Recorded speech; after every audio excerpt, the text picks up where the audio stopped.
Hello, everyone. We're going to get started in a couple of minutes. I just kind of want to give people a couple minutes to filter in. As you do so, please say hi in the chat. We would love to see everyone who's joining us. We will have a chance to kind of interact with you all in your chat feature if you have any questions or comments as we talk. So please remember to say hi as we join in, and I'll give you maybe about a minute or two before we get everything started.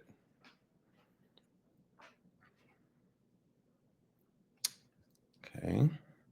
And if anyone missed that directive, I'm just giving people, as you enter the LinkedIn Live, just say hi in the chat just so we can interact with you guys. Let's see who's coming in.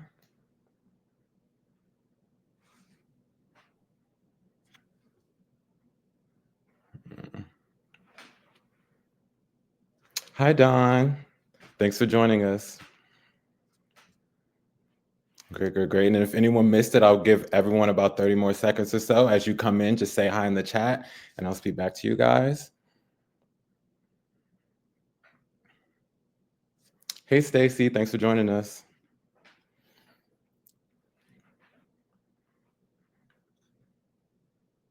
Hey, Andrea. Okay, get everything started in one moment. Hey, Ryan. Hey, Jeff, thanks for joining us. Okay, I see people are joining in, so I'll get everything started. Hello, everyone. Welcome to this rendition of Ad Monsters LinkedIn Live. With me, I have Devon Christopher Johnson, co-founder of Bomisi and founder and CEO of Blue Life Media Group. Thank you for joining us. Hey there. Thanks for being here. Of course. And we have a lot to jump into today. We're going to cover a lot from content moderation to DEI to brand safety. But before we dig into the Q&A, I always love to start with an icebreaker just so everyone can get to know the speaker a little bit better and just to get the juices flowing. So just to start things off, to get to know you a little bit better, can you just kind of give us something that you're proud of, you accomplished in your professional life, and if you feel comfortable, your personal life as well? Wow, yikes. Okay, you want to go right into that's actually a hard question. That's not an easy question. I think honestly, surviving the pandemic, I think it was a really tough time for a lot of businesses, small businesses, and especially media businesses. So to be able to navigate that uncertainty and be on the other side of it, and obviously right now there's more to navigate with the political climate that we have right now. But yeah, I think an immediate accomplishment is getting through and steering the ship forward during the pandemic. Yeah, that's amazing. I mean, as someone who's a fan of Blue Life Media Group and who's followed your work at Bomisi, you guys do amazing work. So I know it was amazing just to kind of get through that. I know it's a tough time during the pandemic and just over the past couple of years being a publisher. So definitely understand. Yeah. And then on to the next question, to do a little bit of a shameless self-promo. It is Black History Month, so we always want to elevate Black publishers and people who are working in the media space. And I know, as we mentioned, you're co-founder of Bomisi and also owner of Blue Life Media Group. So can you just give a shout out to anything that's upcoming this year that you're excited about? Yeah, I think on the Bomisi side, we are about to open up applications for our accelerator. This will be the fourth cohort. It is supported by GM. So General Motors has supported us for all three of the last cohorts. And now we're launching our fourth cohort. Excited that we are going from 7 publishers to 10 publishers. So there's growth in the service of work that we are doing. And for Blue, we're going to celebrate our 100th printed magazine issue. So we're one of the few Black-owned media companies that still print and have continuously printed since we started. So we've never stopped printing. We've never gone bankrupt. We never shut down. We never got bought. None of those things. We've been sustainable throughout the time that we've existed. So 100 issues of Blue. And then in June, Black-owned Media Weekend, or for short, Bomisi Weekend, is coming up. So I see some of our sponsors in the chat of Bomisi Weekend and some hopefully future sponsors for Bomisi Weekend. So that's exciting. Yeah, that's amazing. And hello to the sponsors as well. Thank you for joining us. One of my questions is, I know a lot of people don't focus on print as much as digital as things have changed. So how often do you print the... So we print 7 times. We print 7 times a year. But, as I tell anyone, I say that for your print business to survive and grow, you've got to have a digital strategy, right? So I'd be a fool to think that my company would last, further if we just depended on print. Print is special. Print is niche. print is nostalgic. And I think it's a wonderful thing to see people of color and their faces in the printed medium. However, to grow a business and the way the media market is going, it is all going digital. It is programmatic. So we have a very strong digital strategy and growth strategy on that side. That's cool. That's cool. I love to hear that. It's always good to kind of differentiate yourself in any way that you can, especially as things get oversaturated in media. So that's really, really cool. And thank you for those answers. And we're going to segue now into the Q&A portion. And Cool. just to the audience, I want to say we do have the chat function. So if you have any comments or questions as we speak, anything Devon says, or if you just have an idea of some of the concepts we talk about, just make sure to say in the chat, and I'll try to pay attention just so we can bring it to the forefront. And I'll say a little joke also, which is funny because, Andrew, I spelled my name out. It's Devon, and you said Devon. So Devon, it definitely says Devon. So let's not get people confused in the chat. So people that know me, I'm fun with my name, but on all my Zooms, this is how I show up, so people can pronounce it the correct way. And sure, Ryan, we'll get you an internship in the fashion department. No problem. I'll second that as well if there's other openings. Yes, but just to jump into the Q&A, we wanted to cover a lot. I mean, there's kind of like a mix of things we wanted to discuss, especially as they affect Black publishers, but publishers and ad tech as a whole. So one of the big major news that came out this year was that Meta was changing their content moderation policy from using third-party fact checkers to community notes, which I know was a thing that Twitter or X, whatever you want to call it, has been doing for a little while. So I just kind of wanted to hear your thoughts on that and maybe how that might impact the visibility and reach of content for Black and multicultural publishers. Yeah, listen, the algorithm is always changing. Those who hold the purse strings are always changing the systems by which we use to communicate with our audiences. This move by Facebook wasn't a surprise. There's going to always be moves Facebook made to make Facebook happy, right? And make Facebook's business grow. I think diverse-owned media or Black-owned media, we've always had to exist in conflict spaces, right? With brands or platforms that really don't want to see us succeed, but they want to use our IP, our audience. They want to test, the R&D of Black culture is what most of these companies have existed in. So for me, it wasn't a concern. Like, I ignore most things that are created to be adverse to my existence as a business owner. And I doubled down on what works for me as a business owner. So Facebook made a change. Okay, I'll learn that change. I'll adapt and I'll keep it moving, ready for the next change they bring about. Yeah, I mean, kind of being in uncomfortable spaces is kind of par for the course. It kind of sounds like so, nothing new. So it definitely makes sense. And even thinking of along those lines, do you think I mean, I know you said like it's not a big major thing for you, but do you think it has any implications on kind of letting diverse voices kind of have their say, like in social media spaces, if that makes sense? Yeah. Here's the thing. I do believe in freedom of speech. I do believe in the First Amendment. Sometimes speech isn't always nice, right? And I think this thing where I want to see and hear what those that don't like me have to say. And that may not be a popular stance to exist in, but I'd rather see my enemies in front of me than not know where they are. So if you're going to be loud and have hate speech on these platforms, then I see you and I know how to avoid you. I know how to not do business with you. I know how to continue to go the other route to spread positivity, but I don't want to support silencing voices at all, because one day that may be used to silence my voice. So freedom of speech has to be freedom of speech across the board. Now, harm speech is something different, right? I don't think that we should be supporting and letting harm exist on these social platforms, but you have a point of view. You have a point of view. Yeah, I mean, you're kind of preaching to the choir here. I think sometimes your social media algorithm is so catered to what you want and what you believe. And like sometimes you kind of miss what other people are saying and different things like that. So I do definitely think it's important, as what you said, to kind of see the people who are kind of perpetrating things that are different than what you believe and kind of noticing that and also kind of calling out hate speech in that way. So definitely. Absolutely. Definitely.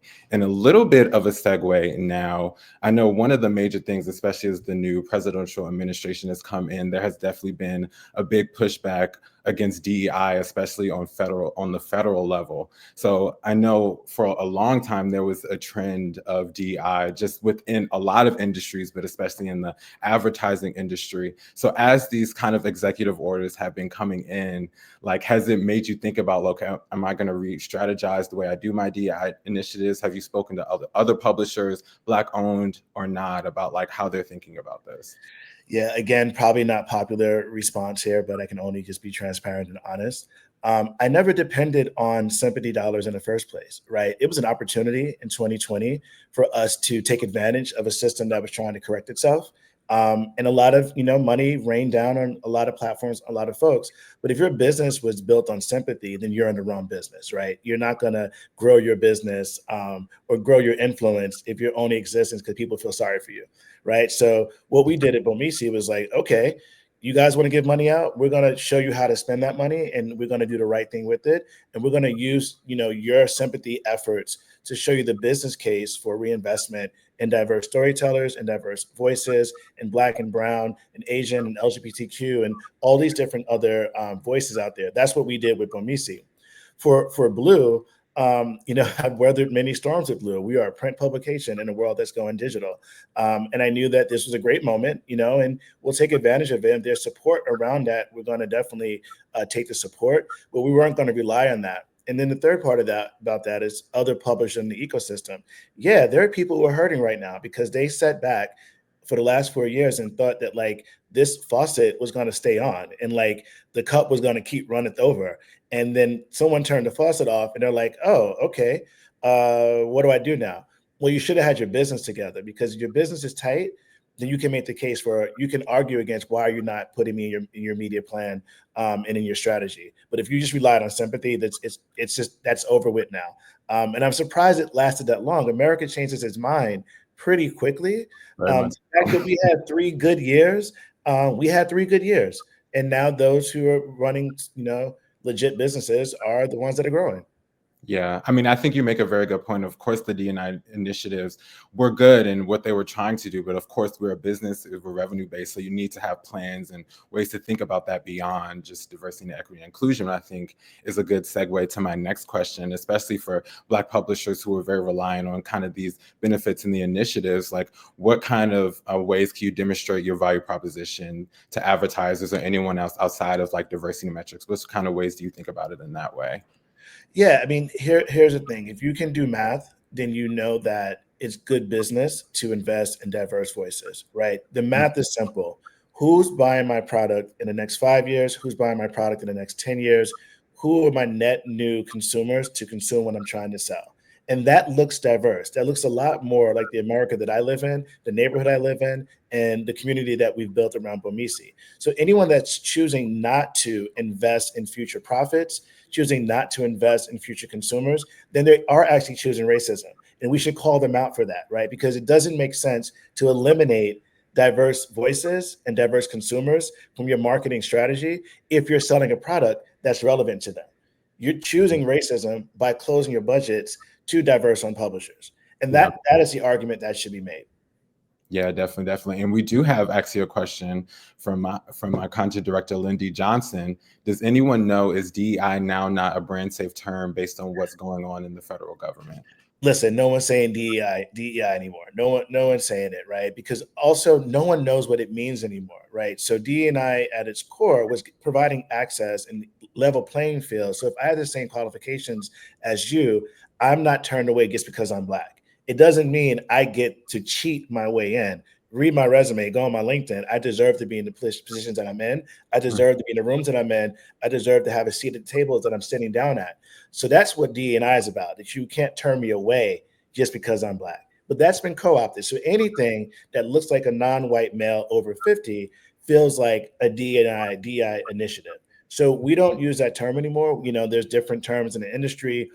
There's inclusive, there's underserved, there is new value audiences, new growth markets.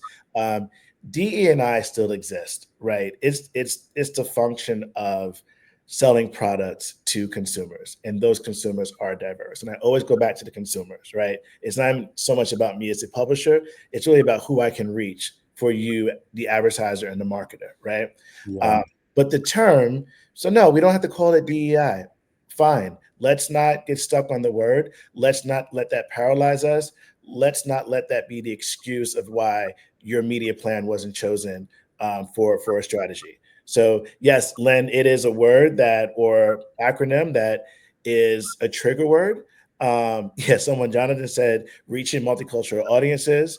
But then even multicultural, some people think that's a trigger. Yeah. So you got to, it's all different things. But I think that's an important thing, Jonathan. Actually, you just brought up in the chat.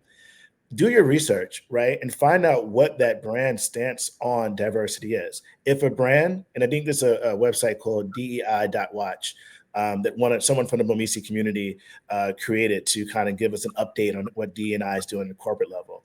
So on there, you see, okay, these companies still have DEI on their website, so you can use a term towards them. This other company may not have that term. Do your research, do the work, and then cater what you present to what that company says that they're into. And they may not use the word, they may use a code word for it. It may be inclusive, it may be multicultural, but you got to show up who have done your homework before you ask somebody for the money. Yeah. I mean, I think there's a lot we can dig into there, especially on the brand safety side. But I do kind of want to save that for the later questions that I have for you. But I do think you bring up a lot of good point. And one thing that I was going to say that Stacey brought up is diverse voices are the American market. I mean, if you look at the U.S. market, the demographics are varied. So if you're not reaching all those demographics, then you're kind of missing out, not on just the revenue, but just on a big, massive portion of your audience. But Absolutely. yeah, definitely. And to kind of a little bit of a segue, I know a lot of these DI initiatives were targeted towards like federal positions and federal governments, but I think it has had an impact on people who worked in the private sector. For example, Target had announced they were going to pull back on some of their DI initiatives, whereas Sephora, on the other hand, said they were going to double down on their DI initiatives. So we've kind of talked about it a little bit, but what do you think about the idea of DI as a trend of kind of what it was, and how can publishers, both Black publishers and non, kind of navigate this kind of new culture around what DEI is? Yeah, I mean, those who really didn't care in the first place are showing their true colors now, right? So I'm not surprised at the companies that have rolled back so quickly and so easily. That means you really weren't rooted in it in the first place, right? If you were that easily swayed within weeks, right, of this new administration, you're like, okay, bye, Black people. That means you actually never cared about Black people in the first place, and you tricked or tried to trick us for 4 or 5 years to think that you actually cared, and you were just selling your products or pushing products, right? Mhm. So I'm not as surprised by those who have turned their back on diversity, these big corporations, but I am very happy for those who are standing behind the initiative because they see the value in the customer and the communities that they serve. So I love what Costco is like, no, we're going to keep doing this. This is like who our customer is. I love that the shareholders told Apple, you don't shift this. We are happy with this, right? So Mhm. there are those who are strong, taking leadership positions, and we should support those companies that are taking that stance. I don't have time to waste on what you're not going to do for me, right? That's a waste of my time and my energy. And I don't like wasting my time or my energy. But I will focus on those who value me as a consumer and value me as a business owner. Definitely. And just to segue a little bit, we have talked about, as Lynn brought up, the brand safety terms around DI, and brand safety can be a sticky word with publishers and advertisers. I know, for example, news publishers have been having an issue with brand safety because a lot of advertisers don't necessarily want to put their ads on their sites just because it could be a little bit polarizing. But I do want to think about that in terms of Black and multicultural publishers. Do you think brand safety metrics kind of disproportionately affect Black publishers? And if so, have you seen any solutions for that issue? Yeah, so I think a lot of brand safety issues at first were around block list, right? So it was this word. So if you had the word slay on your site and people didn't understand slay meant like good fashion, it didn't mean murder. You could not show up on the plan. And there's so many versions of these lists that exist, and they existed for a very long time. And oftentimes there have been additive terms to it without an actual edit of what was there, and there's no longer a bad word. Or like, for instance, the word bomb, right? Like, yo, that's bomb. That tastes good, right? But it also, in a climate like we have now, could mean war. It could mean, so it's a contextual relevancy of what the site represents. And the brand and the marketer or someone has to not be lazy and do that work. And also news for my community may look different than news for someone 2 states over, Or news, I'm from Long Island originally, so news in Long Island is very different from news in Manhattan, where I live now, right? Mhm. So news as a broad category, we're just going to say we're not going to advertise on news, then you're not doing the work for the cultural relevancy and the contextual relevancy of what those platforms are existing and who they're speaking to. Because I can have a fashion news site, but it's fashion, but it's news, right? So you're going to not advertise your high-end luxury good because you don't advertise on news sites. No, that's lazy, right? And that means take the time to really find out what these sites are about, who their audience is, and what their content is really about. Yeah. I mean, I think you bring up a good point about context and having context around certain cultural touchstones that could affect brand safety, which I think is a good proponent of why diverse voices is important. Because if you had diverse voices, they might know what slay or bomb meant in that regard. So thinking along those lines, how do you think we can make brand safety measures more nuanced and context aware, and like kind of overcoming some of these restrictions that the block list have? Yes. Quick shout out to Stacy. Yes, diverse voices are American voices. Like America is diverse. So you don't have to call it diverse if you truly want to support America and America business and America first and all these different things. And that looks like different people. To answer that question, I think we've got to figure out a way for the pipeline of folks that make decisions at agencies to look more diverse, right? So, and I don't mean from like a head of DE&I or from just one person with no department with a title, right? That's not what I mean. That's not what diversity looks like on the pipeline side. We need more folks in the room that don't look like each other to make decisions about strategy. So there's a reason why I'll go back to the print side. There's a reason why certain print magazines are making $6 billion a year, because everyone in those rooms that are deciding, well, we don't really do print that much. We're going to do these five, right? So it's Vogue, whatever, right? The Condé Nast folks, right? Because all those folks in that room look like each other and reading the same thing. If I were to be on that staff, I would say, "Oh no, this is dope as like." Oh, I curse on LinkedIn. Sorry. It's This okay. this is dope magazine. Blue, right? There's a cool magazine by this girl in Brooklyn called Artsy. Like it's you need folks in the room that look like me to know that I even exist as a consumer, right? So then we don't have to worry about block words that or don't advertise lists or block lists that don't understand what they're blocking, because people in the room making that decision, making those lists are inclusive. They're bringing their culture with them. Absolutely. I mean, I think there's a lot that we can kind of unpack from this conversation. We kind of covered on a lot, but as we go into the final minutes, is there any final advice or final words you kind of want to leave for the audience? Yeah, I mean, here's the thing. I was out with some colleagues last night, and it is a very interesting time, right? And I just saw in the news today that the White House is no longer letting the press corps determine itself. They're going to choose who's going to be in the room, giving information back to the American people. I Wow. think now more than ever, what we do in the media business, what we do as publishers, what we do as content creators and storytellers, it's never been a more important time to double down on what we do. And also, joy is an act of protest also, right? I don't need to deliver you the bad news every day for it to be news. I can deliver you a smile every day, and that's protest enough. So yeah, I double down on the work that I'm doing, the work that the Bomisi publishers are doing, the work that our community is doing, the work that our partners, some of them that showed up today on this live, that are supporting what we do. And we have to continue to do the work, because things come around, things come and go, and we'll be okay. We'll get through this moment. Yeah, I think that's a beautiful note to end things off on. Devon, thank you again for joining us, and thank you everyone else for joining us.